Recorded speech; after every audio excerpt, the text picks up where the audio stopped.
uglavnom, kad kažeš ulica, uglavnom ljudima nosi nešto negativno, nama koji smo odrastali na ulici, i to sad nije ovo, moram da se ogradim, ovo kad pričam, odrastali na ulici, ne znači da sam se ja upucavao s ljudima po ulici. Naravno. To ljudi tako, ti si odrastao na ulici, znaš, ali nije ni važno, nije bitno, ja sam i zaboravio da su kamere tu, ja blame s vama u kraju, brate.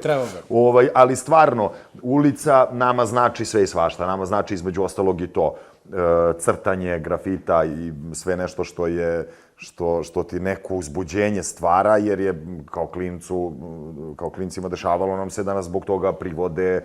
Drug moj je dobio šamarčinu od pandura pored mene zbog crtanja. Tada smo crtali, to je bilo 90, na primjer, 8. Mi smo krenuli da crtamo, zvali smo se GCB, kao Grafitus Crew Brdo.